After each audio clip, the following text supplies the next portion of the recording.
자, 여러분들을 주의 생명의 말씀으로 인도합니다. 오늘 말씀 중에 결론적인 말씀이기도 한데요. 자, 이 말씀을 한 주간 동안 여러분 많이 묵상하시고 또 이 말씀대로 살아가실 때 하나님의 나라가 여러분의 심령 가운데 임하실 것이고 하나님의 나라에서 하나님이 예비하신 큰 복이 있는 줄로 믿으시기를 주의 이름으로 축복합니다. 자, 오늘 20장 28절인데요. 따라서 하십니다. 인자가 온 것은, 그러니까 주님이 오신 목적을 말씀하고 계세요. 제가 설교 중에 의도적으로 몇 번 반복하도록 할게요. 그래서 여러분들이 몇 번 반복하시다 보면 자연스럽게 좀 가슴에 새겨지고 기억에 남는 말씀이 되기를 바랍니다. 예수님이 오신 것은, 따라서 하십니다. 인자가 온 것은 섬김을 받으려 함이 아니요 도리요. 옆으로 보시면서 섬기려 하고 섬기려 하고 또 자기 목숨을 많은 사람을 위하여 대속물로 주려 함이니라. 아멘. 이 말씀을 여러분 가슴에 잘 새기시고 이 말씀에 행함이 복이 있으시기를 주의 이름으로 축복합니다. 아시다시피 지금 수단에 엄청난 내전이 일어나고 있습니다. 전쟁 동속에서 많은 사람들이 지금 피를 흘리고 죽어가고 있습니다. 자, 이 내전 가운데 문제는 우리나라 교민이 계시는데요. 지난 한 주에 참으로 우리가 박수칠 만하고 행복한 뉴스 보도를 받았습니다. 그 28명의 교민과 또 일본의 교민 합쳐서 33명의 교민을 우리나라 대사관이 또 우리나라 정부가 이제 이들을 탈출을 시켜서 무려 수단 하루툼에서 포토 수단까지, 이게 거리가 한 850km가 된다 그러죠. 한 900여 km 정도. 그래서 이게 버스로 35시간을 그렇게 정말 극적으로, 그렇게 정말 미션 임파서블에 나오는 영화처럼 그렇게 정말 극적으로 탈출에 성공하고, 그리고 이제 포도 수단에서 우리가 잘 아는 홍해를 건너서 비행기를, 공군기를 타고 우리나라 공군기가 대기하고 있다가 그걸 건너서 제다에 이르고 우리나라 국제 인천공항에 잘 도착했습니다. 그들의 가족이 얼마나 기뻤을까요? 얼마나 감동이었을까요? 그런데 비단 우리들의 아들과 남편, 우리들의 가족이 아니라고 할지라도 우리가 동일한 마음으로 함께 기뻐하고 함께 우리가 축하를 보내는데요.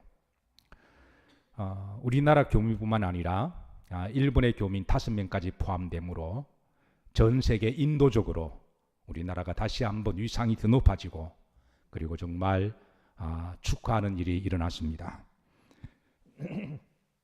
이 작전이 성공되고 난 다음에 알려진 이 작전명이 밝혀졌는데요. 여러분 아시죠? 이 작전명. 프라미스라고 하는, 약속이라고 하는, 참 그 약속이라고 하는 단어. 우리가 때로는 여행이나 또는 공부를 하러 가거나 또 어쩔 수 없이 또 주재원이나 이민 가게 될 때가 있을 때, 그때 우리나라가 우리의 교민을 어떤 일을 만나더라도, 여행 중에 어떤 일을 만나더라도 우리를 끝까지 지키고 책임져 주겠다고 하는 이 약속, 이 약속이 우리의 발걸음을 든든하게 만들고 우리에게 안심을 주는 것이라고 말할 수가 있습니다. 그래서 우리의 교민은 우리가 책임진다, 우리가 목숨을 걸고 구하기로 약속한 것. 사실 그 수단에 있는 우리 영사관 직원들은요, 사실은 얼마든지 마음만 먹으면 몰래 빠져나올 수가 있잖아요. 직급이 낮은 분들도 아니고요, 한나라 대사로 그렇게 파견될 때는 많이들 배우신 분들인데, 그런데 목숨을 걸고 그 교민들을 그렇게 구출하는 그 국가에 대한 약속, 저는 그것이 나라의 정말 해야 될 일임과 동시에 나라의 품격이라고 믿습니다.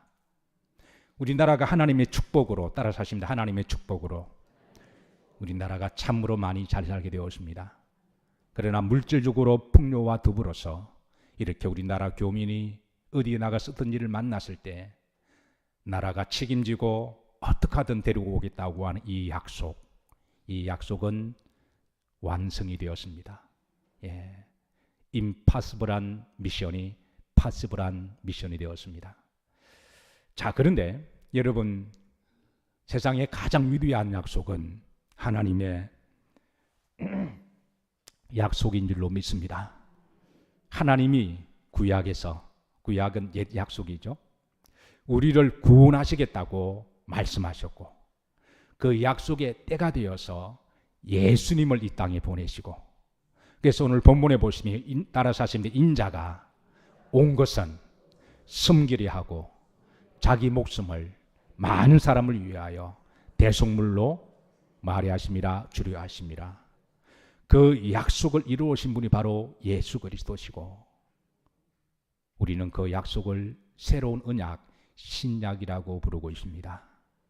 사랑하는 성도 여러분, 우리가 광야 같은 여정을 살아가면서 때로는 아픔도 경험하고 때로는 길을 잃어버리기도 하고 때로는 사망의 엄침한 꼴짝에 빠지기도 하고 때로는 질병에 걸리기도 하겠지만, 그러나 하나님이 결코 우리를 고아처럼 내버려 두지 않겠다고 하는 이 약속의 말씀을 붙드시기를 주의 이름으로 축복합니다.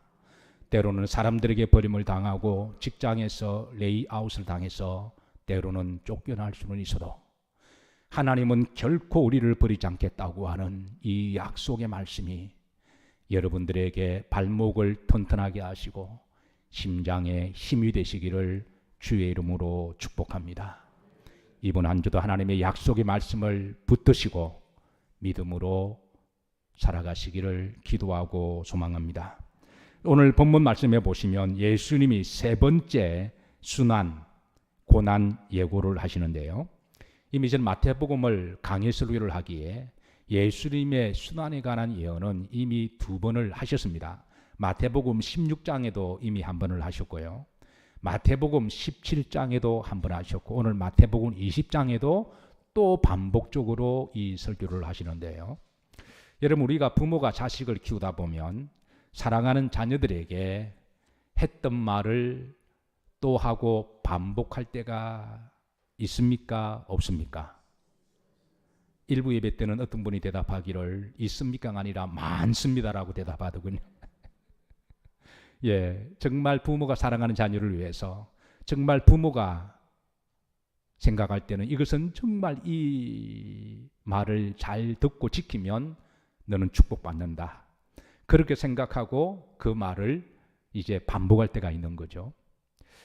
자, 그런데 그 말을 부모들이 자식한테 반복할 때는 심리적으로 2가지 이유 때문에 저는 반복한다고 생각합니다. 그건 첫 번째, 워낙 그 말이 중요하기에 부모가 생각할 때 워낙 중요한 말이기 때문에 이 말만 너가 잘 들으면 너는 인생 성공하고 축복받는다. 그렇게 생각하기 때문에 했던 말을 또 하는 것이겠죠. 2번째는 반복하는 심리적 이유가요. 자녀가 그 말을 가만히 보니까 잘 알아들은 것 같지가 않아요. 이해를 못한 것 같습니다. 말은 알아들었다 그러는데 눈빛이나 하는 행동 보면 조금 못 알아들은 거예요. 그러면 심리적으로 자기도 모르게 또 반복을 하게 되는데요. 그런데 이제 부모가 이렇게 반복을 하다 보면 그 아이들은 어떻게 하나요? 귀를 막고 내가 다 알아들었으니까 하지 말라고 그런 것이죠. 근데 분명히 볼 때 못 알아들었는데 알아들었다고 이야기합니다. 하는 행동 보면 알 수가 있는 거죠.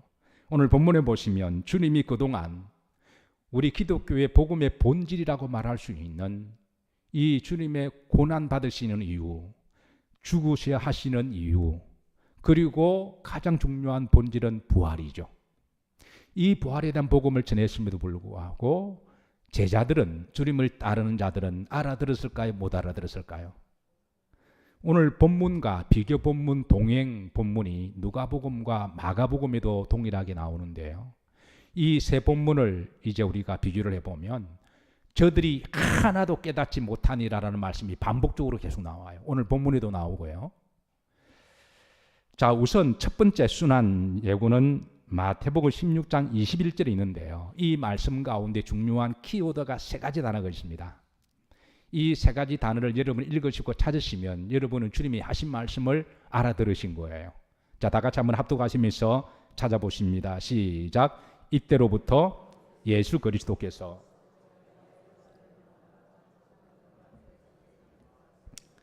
많은 고난을 받고 죽임을 당하고 제3일에 살아나야 할 것을 그랬습니다. 이게 주님의 첫 번째 순환 예고인데요. 자, 세 가지가 뭐죠? 고난, 죽음, 부활. 자, 그리고 두 번째 순환 예고는 마태복음 17장 22절부터 23절까지 있는데요. 22절 후렴지를 보시면 인자가 장차 사람들의 손에 넘겨지리라. 그리고 23절에 죽임을 당하고, 그리고 23절 두 번째 보시면 제3일에 뭐하야 하리라?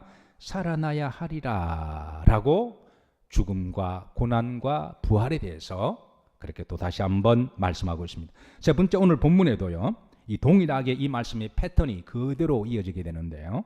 자, 18절입니다. 후른지를 보시면 인자가 이제 넘겨짐에 그들이 뭐하기로 결의하고 죽이기로. 그리고 19절 중반절에 보시면 십자가에 뭐하게 될 것이나 못 박히게 될 것이나 세 번째 제3일에 뭐하리라? 살아나리라. 자, 주님이 이 세 번째 순환 예언에는 동일하게 공통적인 말씀이 있음에도 불구하고 주님을 따르는 자들이 이 주님의 말씀을 잘 알아듣지 못했습니다. 주님이 왜 고난을 받으시는지 이해를 하지 못했고 왜 죽임을 당하셔야 하는지도 깨닫지도 못했고 더욱이 부활에 관한 한 어떻게 죽은 사람이 다시 살아나 이성적으로 경험적으로 이것은 이해할 수 없어서 많은 사람들이 이를 받아들이지 못했습니다.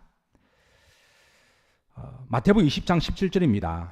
자, 그래서 주님께서는 오늘 본문에 보시면 예수님께서 어디로 올라가려 하실 때에 예루살렘으로, 이제 예루살렘에 가서는 본격적으로 이제 이 고난과 죽음과 이런 일을 당하시게 되는데요.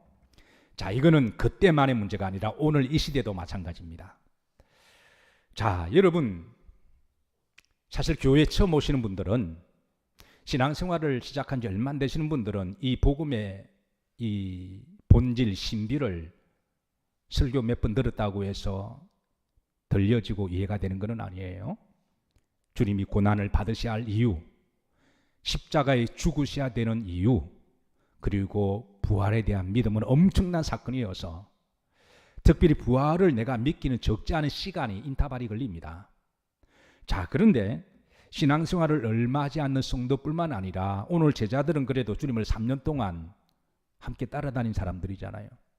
신앙생활을 꽤 오래 한 사람들조차도 아직까지 이 말씀을 이해를 하지 못하는 사람들이 적지 않아 많다라고 하는 사실입니다. 그래서 주님께서는 3년 동안 따라다니던 제자들에게 다시 한번 예루살렘으로 올라가시기 전에 이 말씀을 다시 한번 이렇게 이제 알려주시는데요. 17절 말씀을 다시 한번 보도록 합니다. 여기 보시면 예수님께서 어디로 올라가려 하실 때에 예루살렘으로, 여기 예루살렘 앞에 이제 우리가 지형을 좀 삽입한다면 따라서 하십니다. 여리고에서, 여리고 초입에서 예루살렘으로 올라가려고 하는 바로 그 여행의 첫 지점에 대해서 주님께서 오늘 이 말씀을 합니다. 자, 이거는 지형적으로 시간적으로 묘한 오버랩이 이렇게 지형적인 언어로 전달이 되는데요. 유대인들에게 있어서 예루살렘으로 올라가는 이 여리고에서 예루살렘까지 거리를 이제 마알렛 아둠빔이라는 용어로 씁니다. 마알렛이라는 말은 이제 피탈길이다, 힘든 길이다라는 말이고요. 그리고 아둠빔은 붉은 길이다라는 말입니다. 그 땅 자체가 광야의 지형이어서 햇빛을 많은 땅이기에 땅 자체가 불그스름한 그런 광야 땅이기도 하지만 또 더운 여름에 40도에 오르락 내려가는 그 더운 그 열기와 날씨에 이 사막 지형을 이렇게 올라간다고 하는 것은 이거는 보통 일이 아니에요. 이곳은 지형을 보시면 오른쪽에 있는 파란색 화살표가 여리고 도성이고 왼쪽에 있는 이제 끝지점이 예루살렘인데요. 그 편차 고도가 1100m입니다. 1100m입니다. 그리고 그게 이제 올라가는 그 여정이 한 30km가 돼요. 보통 군인들이 시간을 우리가 속보로 계산할 때 시간당 4km로 계산하거든요. 그러니까 군인들의 젊은 사람들의 거리를 측량할 때, 행군할 때 시간당 4km로 기점을 놓고 그렇게 해서 보통 거리와 시간을 그렇게 전쟁 중에 그렇게 측량을 하죠. 군대 갔다 오신 분들 다 아멘 하십시다. 안 갔다 오시면 이게 이제 그렇게 보통 계산하시잖아요. 근데 이거는 가파른 산악 1100입니다. 우리나라 산 중에 악자가 들어가는 산은 다 험악한 산이죠. 예를 들어서 어떤 산이 있나요? 지악산, 악산입니다. 관악산, 악산입니다. 그 다음에 설악산, 악산입니다. 악자가 들어가는 산은 다 험악한 산이고 이게 등산하는 게 쉽지 않습니다. 우리나라 산이 이런 보통 지악산, 이런 설악산 이게 보통 한 1100에서 1500 정도가 그 고도가 그 정도가 되잖아요. 그러니까 그거보다 훨씬 더 힘들고 어려운 광야 뙤약빌에 이런 길을 올라간다고 생각해 보십시오. 그래서 이 길은 새벽에 4시 동틀 때 5시에 떠나서 정말 뛰어갔다가 쉬었다가 뛰어갔다가 쉬었다가 이렇게 올라가도 밤 한 10시에 도착합니다. 한 18시간 정도 걸려야 돼요. 늦게 떠났다가는 노숙을 해야 되고요. 그래서 이 길은 정말 쉬운 길이 아니어서 이 길이 바로 따라서 하십니다. 마을렛, 아둠빔, 이 길을 저들이 말하기를 붉은 비탈길이라고 말하지만 사실은 저들은 경험적으로 이 길을 고난의 길이라고 말합니다.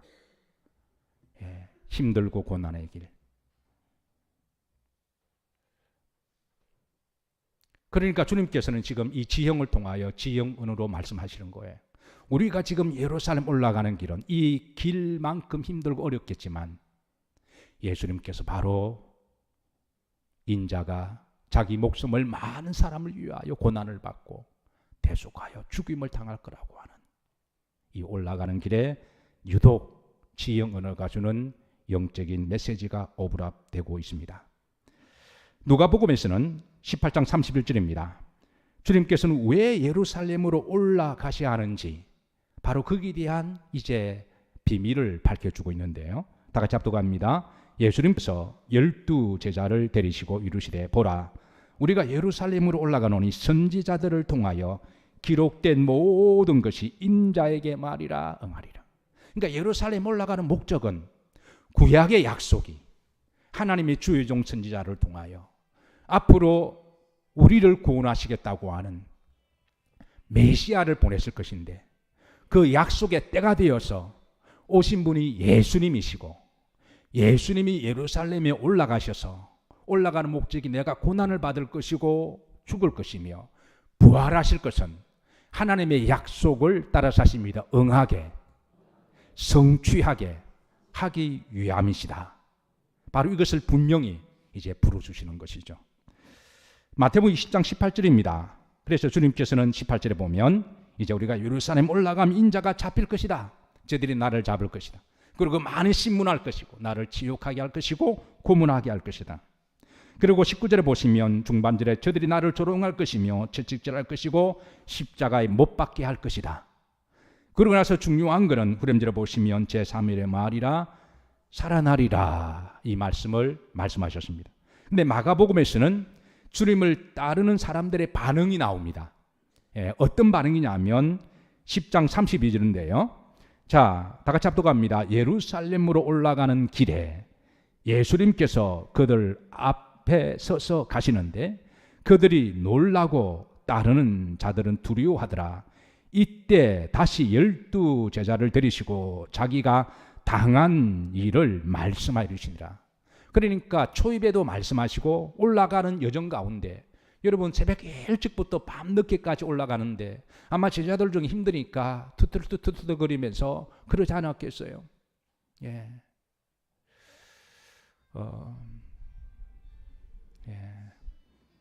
잠깐 좀 인터벌을 가지라고 하는 거예요. 예. 그래서 제자들이 묻지 않겠습니까? 주님 왜 올라가야 되나요? 그러자 주님께서 다시 내가 고난을 받고 그리고 십자가에 죽을 것이며 부활할 것이다. 그런데 이 말을 들은 제자들이 많은 건 중반절에 보면 뭐하고 놀랐다라는 거예요. 왜 놀랐을까요? 주님이 하신 말씀을 이해를 못하니까 놀라는 거죠. 주님이 하신 말씀을 깨닫지 못하니까 아니 사람이 어떻게 죽었다가 다시 살아나? 그리고 흐름절에 보시면 두려워하더라. 주님이 고난받으시고 죽으신다고 하시더라. 겁이 난 거죠. 만약에 주님이 하신 말씀의 복음의 본질을 안다면 우리가 주님과 함께 더불어 당하는 약간의 고난과 십자가와 죽으심은 우리들을 위한 부활이 될 것이며 하나님이 우리를 살리시고 우리에게 큰 축복이요 상급이 된 줄로 믿으시기를 주의 이름으로 축복합니다. 그러니까 여러분 우리가 여행도요. 우리가 여러분 여행에 다 경험이 있잖아요. 알지 못하고 가면 불안합니다. 그런데 알고 가면 우리는 노래하면서 즐기면서 갈 수가 있잖아요. 근데 모르고 가면 우리가 여러 가지 불안이 있습니다. 근데 알고 가면 우리는 기쁘게 갈 수가 있습니다. 제자들은 아직도 주님께서 왜 예루살렘에 올라가셔야 하는지 이유를 알지 못해서 저들은 두려워하고 놀라는데요. 여러분 신앙생활 하실 때 두려워하지 마시고 놀라지 마시고 믿음생활 하시기를 주의 이름으로 축복합니다. 물론 우리가 신앙생활 하다 보면 때로는 어려움을 당하기도 하고 때로는 고난을 당하기도 하고 때로는 십자가를 져야 될 때가 있지만 그러나 우리가 알고 우리가 믿음으로 나아가면 우리가 주님을 위하여 지는 십자가와 고난과 아픔과 상처는 하나님 우리가 미루 말할 수 없는 놀라운 축복으로 예비하시기에 여러분 우리가 알고 믿는다고 하는 것이 얼마나 복인 줄로 모릅니다. 자, 중요한 것은 19절 흐름지를 보시면 이제 제3일에 살아나야 할 것이 이게 부활의 소망이잖아요. 예. 문제는 제자들이 주님의 이 말씀을 듣고도 하나도 깨닫지 못했다 그랬는데요. 누가복음 18장 34절입니다. 보십시다. 제자들이 이것을 무엇도 하나도 깨닫지 못하더라.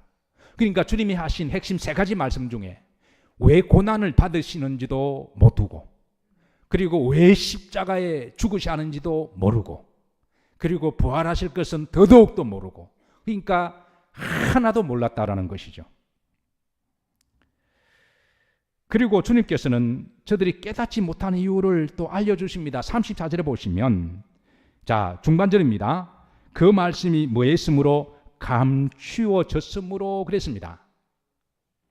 자, 왜 주님이 그렇게 반복적으로 했던 말씀을 의도적으로 하시는데 했던 말씀을 또 하시는데 저들은 왜 깨닫지 못했을까요?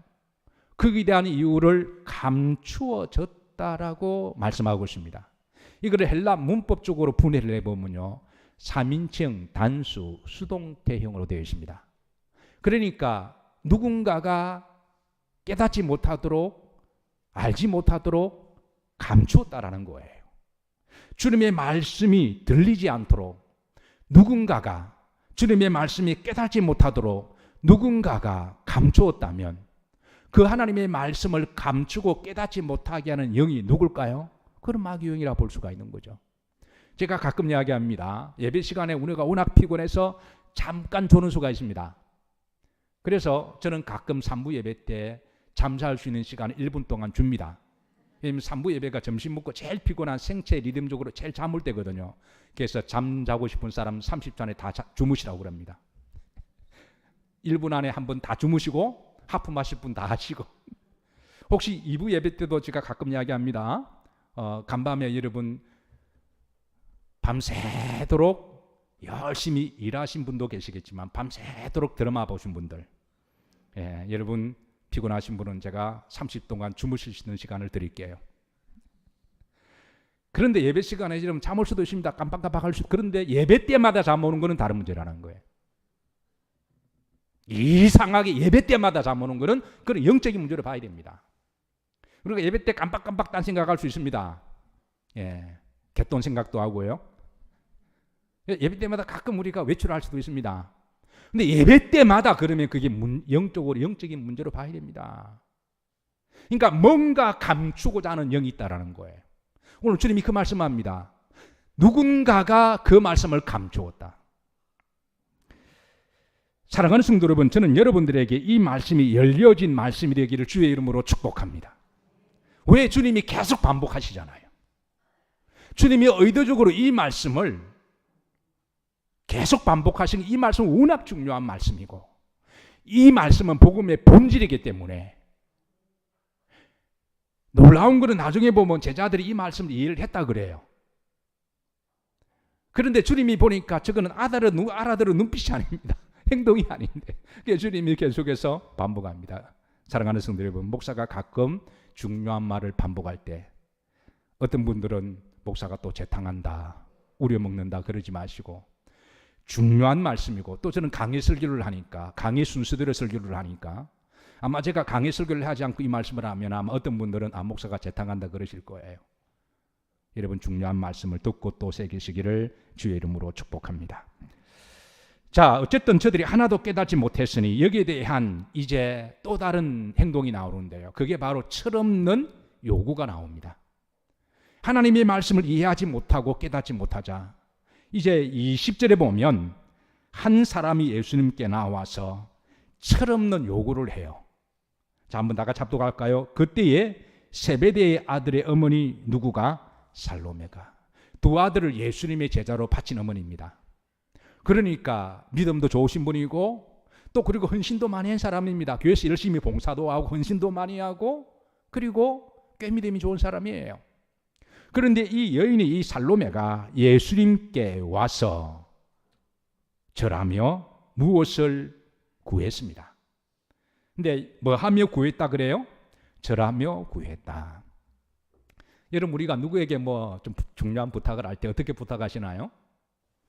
머리를 숙여서 눈 깔고 목소리 낮추고 그리고 겸손한 자세를 해서 이렇게 좀 도와달라고, 내가 지금 어려운 처지에 만났으니까 나를 좀 도와주시게.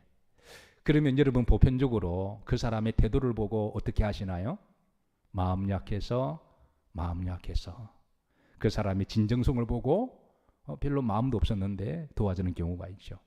근데 만약에 어떤 사람이 여러분께서 무릎을 딱 꿇고 나를 도와주세요, 눈물을 흘리면서 간절하게 그렇게 하면 그 사람의 태도와 진정성을 보고 도와주고자 하죠. 오늘 이 여인의 태도는 바로 그렇습니다. 주님께 와서 절하며 무릎을 꿇고 절하며, 그리고 평소에 주님께 헌신했던 여인입니다. 믿음이 좋은 여인이었고요, 잘 섬겼던 여인입니다. 그래서 그가 주님께 절하며 부탁을 할 때 예수님은 차마 거절하지 못하고 이제 이렇게 말씀하십니다. 21절에 예수님께서 이르시되 무엇을 원하느냐, 딸아 내가 무엇을 구하느냐 라고 주님께서는 말씀하셨고, 근데 이 여인의 말이 이렇습니다. 후림지로 봅니다. 합독합니다. 나의 이 두 아들을 주의 나라에 하나는 주의 우편에 하나는 주의 좌편에 앉게 명해 주소서라고 구합니다. 지금 그녀는 주님이 그동안 하셨던 하나님의 나라, 하나님 이 땅에 오신 것은 하나님의 나라를 이루기 위해서 오신 거잖아요. 근데 그 하나님의 나라는 이 세상에 세워지는 세상의 권력자들, 욕심과 탐욕이 있는 세상적인 나라가 아니라 믿음으로, 사랑으로, 복음으로, 하나님의 말씀으로 세워지는 하나님의 나라 말쿠토 샤마임입니다. 믿는 자들의 마음속에 세워지는 하나님의 나라고요. 그리고 궁극적으로 이 나라는 바로 영원한 천국인 줄로 믿습니다. 그런데 만약에 이 주님의 고난받으시고 죽으시고 부활하실 것을 이 말씀을 알아듣다면 이 여인이 이 땅의 나라 권세를 요구할 리가 없는 거죠. 그러니까 이 여인이 지금 예수님의 말씀을 못 알아들으니까 지금 이상한 요구를 하는 거예요. 여러분, 우리가 신앙생활을 하다 보면 신앙의 동기와 목적이 잘못되어 있으면 교회에 열심히 나오는데 딴 거를 구합니다. 그러니까 우리가 하나님 앞에 받아야 할 복음의 본질을 받지 아니하고 딴 거를 바라면서 교회에 나올 때 여기에 바로 안타까움이 있다고 하는 것이죠. 지금 그녀는 주님이 하신 말씀을 이해하지 못하고 딴 것을 구할 때 22절에 주님은 이렇게 말씀하십니다. 합독합니다. 예수님께서 대답하시되 너희는 너희가 구하는 걸 알지 못하는도다.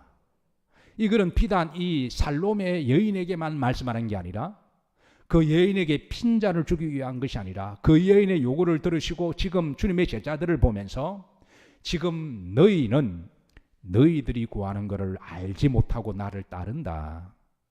너희들은 지금 무엇이 중요한 걸 알지 못하고 교회에 나온다라는 말씀과 동일하다고 하는 것이죠. 그러면서 주님이 이렇게 말씀하십니다. 9절입니다. 내가 마시려고 하는 잔을 너희가 마실 수 있느냐? 제가 주님의 대언의 영을 받아서 여러분들에게 동일하게 말씀을 전합니다. 여러분들은 주님이 마시고자 하는 잔을, 우리에게 잔을 토스하실 때 그 잔을 받으시겠습니까? 어떠세요?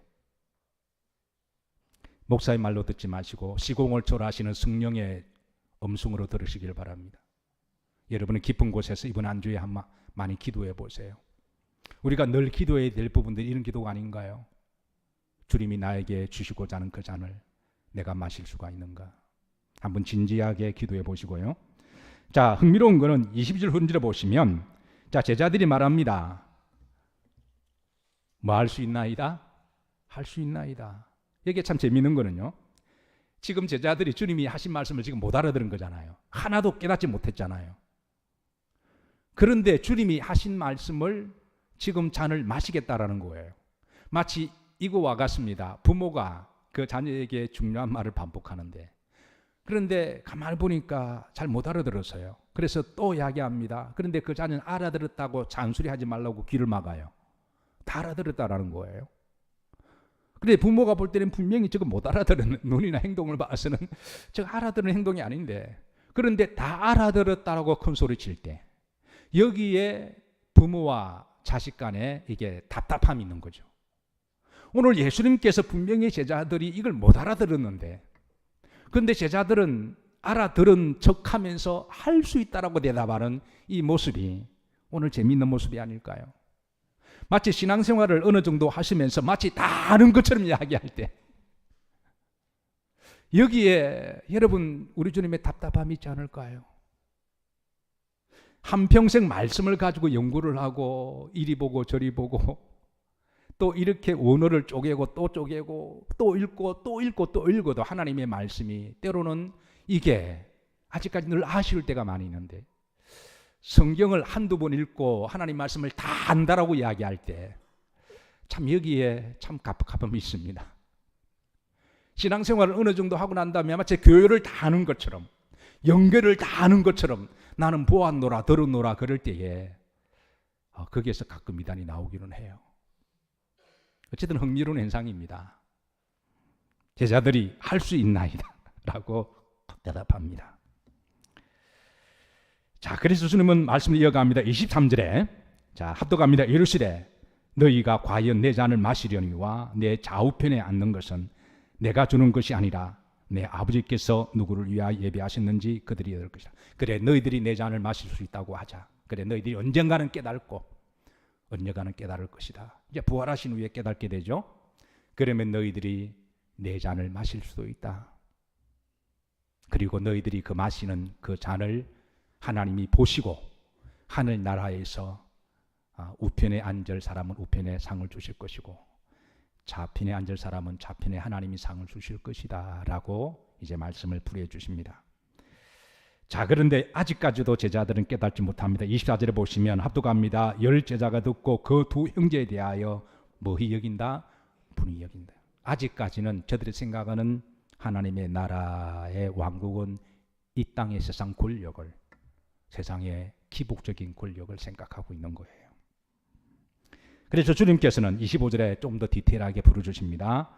보십니다. 예수님께서 제자들 불러다가 주시되 이방인의 누구들이 집권자들, 이방인의 집권자들, 이건 바로 이방인들의 바로 왕들, 그리고 정치하는 사람들, 세상의 나라를 탐하려고 온갖 수단과 방법을 가리지 않는 세상의 바로 집권자들. 그 다음 보시면 자, 그들은 그들로 임의로 주관하게 해라. 그들의 나라는 그들이 임의대로 하도록 내버려 두라.